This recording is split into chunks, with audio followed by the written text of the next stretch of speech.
What's up, y'all? I ain't did this in a while. My 2 cents show. This one gonna be a little different. Excuse me. I was sitting here riding, thinking about my homeboy. And I felt like I needed to share this story, dog, because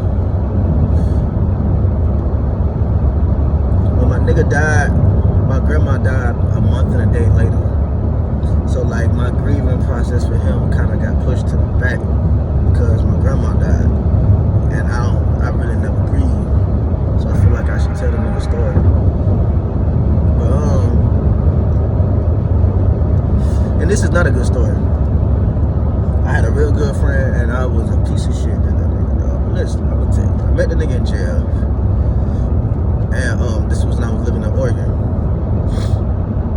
And me and my baby mama at the time, we was never good for each other. We fucked. We know the sex was amazing, but outside of that, we was never good with each other. And I was a dog. I was young when she moved me up, when I flew up there. And, you know, I like white girls, and it was a city nothing but Mexican and white bitches. I went in the mindset of being a family man, of being a, you know what I'm saying? So I fucked the shit up. So she put mine. And then,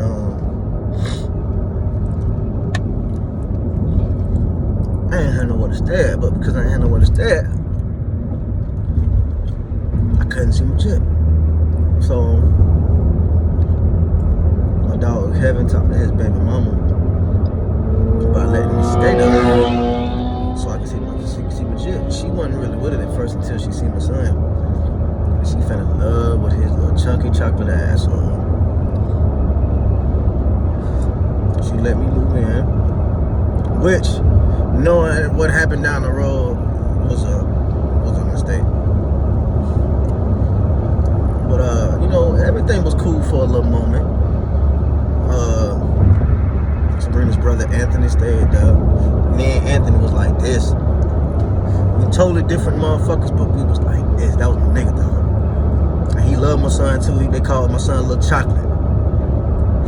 They was Mexican and black, but Anthony was lighter, and it was Anthony, Steven, and Sabrina. Anthony and Steven was the light skinned ones, and Sabrina was a little darker, right? But Steven was darker too, but that don't matter. So they got some shit up there called, like, you know, in the summertime they like to go swimming in the river. I ain't gonna lie to you, I ain't with swimming in wild waters, nigga. But you know, we went one time, it was fun, but this time, it's the summertime. And it ain't nothing but crackers everywhere. I'm sorry to say that like that, but the Oregon produces a different type of white person. I consider them crackers. There's some good ones out there, but yeah. So anyway, the spot that we was hanging out at, right next to us, the people right next to us, a white boy with his shirt off, had a big ass swastika on his shit. So I said, nah, I ain't drinking. I ain't getting in that motherfucking water. I'm just not finna be stupid. You feel me? And I had a couple situations with some white people, you know what I'm saying, on some crazy shit. So I fucking already learned, you know what I'm saying, bitch, I ain't. So, Kevin, for whatever reason, wanted to swim across to the other side, right? Like in the middle of the river is a current. So he came and asked me, I said, nigga, go fuck yourself. Bitch, I ain't finna, no. Today I'm chilling, sitting by right here smoking, hanging with the kid. I ain't getting in the water with all these people out here, right? So Kevin went to Anthony, and at this time Anthony was changing his life around. He had just got back with his high school, the girl that he was in love with in high school, got his job, cut his hair off, was trying to get his shit together. So he booed up with his little girl, with his lady. You know, Kevin asked him, he told him the same thing, fuck you. Go fuck yourself or whatever. So this white boy that we used to hang out with named Diggy, I don't know what his real name was, Doug or some shit. He said he'll swim across. And Sabrina, which is Anthony's sister with Kevin's baby mama, she was like, nigga, you scared to swim across, fool? Heart check. And that's something up there on the West Coast, that heart check shit, that shit real. If a bitch heart check you don't do it, you a punk. You feel me? And being called a punk up there is, yeah. So, last thing I see about that nigga do, bro, that nigga kicked his shoes off and he swam across. Now, as they get closer to the middle of where the current is, now from where we staying at, it just looked like they just swimming and just going along with the current. It doesn't look like tragedy is afoot. So I don't know. I always said like 30, 45 minutes. I don't remember exactly how. That day is not a blur, but it was just, I don't know. I don't remember exactly how much time, but too much time had went by. Them niggas ain't came back. So Sabrina was like, hey, come with me to go look for these niggas. So we walk, and I see one of my homeboys. I don't even remember how I know this white boy, but white boy was cool as fuck, and my boy had some gas. He's like, you want to hit the ball head? Yeah. Bitch, we finna smoke. And then Sabrina's like, nigga, come help me find these fools. So I said, bro, I promise you I'll be right back. I never seen that white boy again after that. But we get over towards the end, and like we keep hearing people saying a kid drowning. But they saying kid, we thinking like a little kid. Right? We didn't know it was Anthony and fucking Kevin. Right? That whole situation, now Kevin almost drowned. Anthony did drown. The Diggy was the first one to show him, made it out back. Cause like when we got to Kevin was like on his back, like incoherent, couldn't fucking, you know what I'm saying? He was awake, but he wasn't like, he was like he had, you know what I'm saying, like oxygen, and like the fire rescue or whatever got there and put the little oxygen over his face, and that nigga threw up like a whole gallon of water, bro. And Sabrina's like, Kevin, where's my brother? And he was like, he never came back up. My nigga he drowned. My nigga was underwater for 3 days. And when they found his body, the nigga was in the next town over. So the tension between Sabrina and Kevin it wasn't bad at first. Kevin blamed himself because Kevin was like this big and Anthony was a little stocky nigga, and he was too heavy for Kevin to hold up in the water. So Kevin blamed himself. You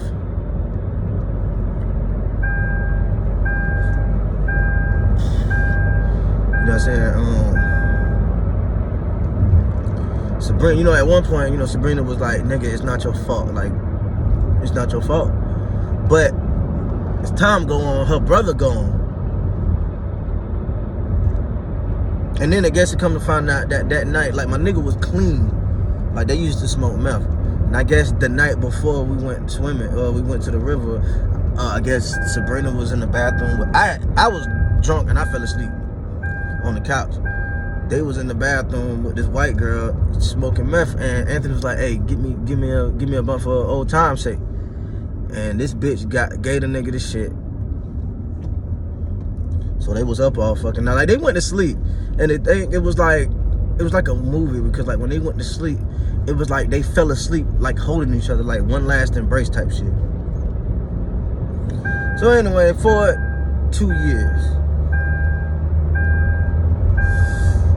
Kevin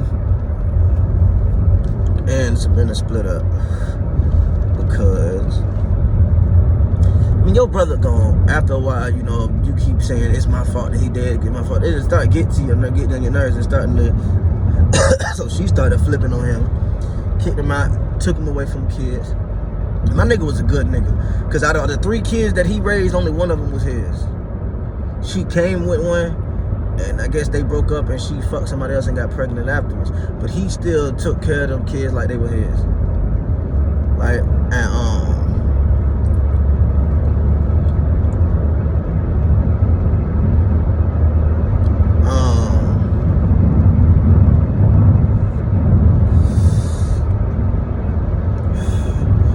my nigga went back on that meth, but he went hard.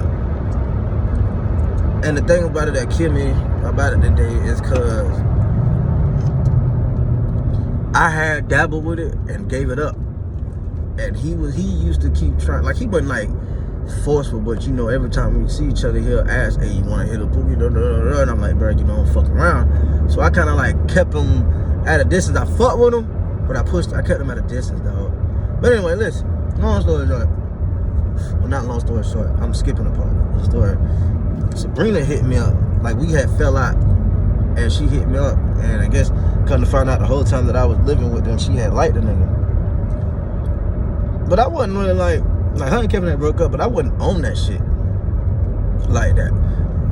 I went over there and I stayed the night over there like every night for like a whole week, maybe 2 weeks before anything even happened. Like we would just sit in the bed and cry about her brother, talk about, you know, shit that we did. So like that's all it was. And I really think that's what led to us fucking. Grieving is a fucking, it ain't finna make no excuses. I was 100% wrong before even fucking. And you know, he found out, and it wasn't nothing. You know, he said it, talk a little shit. It was a little funny at first, then we was cool. Then me and her broke up and fell out about some shit, and they got back together. Then he kind of got a little cocky, little shit talky. But you know, it's whatever. But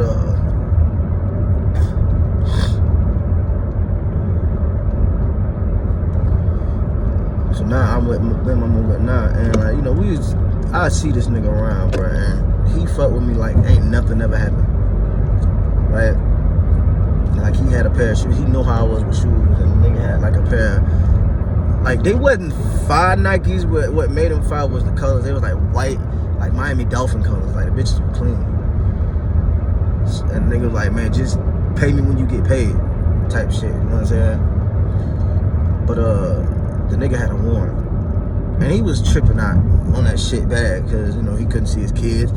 He's grieving over what the fuck happened with his common law brother-in-law, and you know what I'm saying, he was going through it, bro.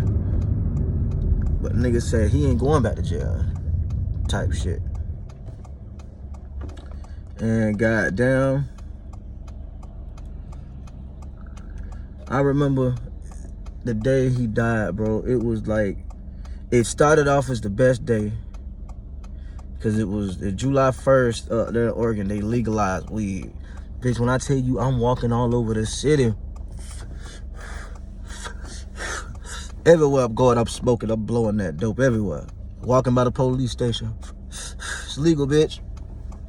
Just, and I had my, I don't remember if it was my lip. I think I had my lip pierced then, and I was going to get my lip ring and shit, right? And my phone rang, my dog Tavon. Now Tavon is a Taurus, one of those. He was short, but he was a stocky, used to like you know, UFC type fighter, and like was in the Marines. You know what I'm saying? Like a man's man, like, you know, that nigga was boohoo crying, bro. And I'm like, what the fuck is wrong with you? He said, bro, they killed him. I said, who? What are you talking about? He's like, Kevin, bro. He said the fucking police killed him, bro. So come to find out, Kevin got pulled. They got pulled over. Kevin was in the car. He had a warrant. Kevin got out of the car, jumped in the police car, tried to take off. The police shot him twice in the head, bro. He went out like a damn jackass. But he was a good nigga, bro.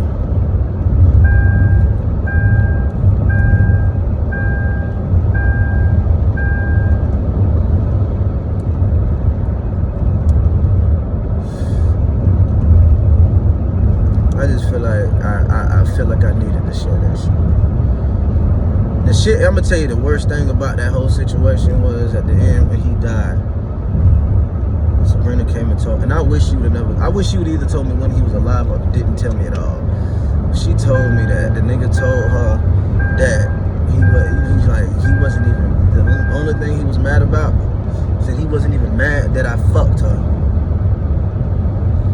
My boy said he was mad because we stopped being friends.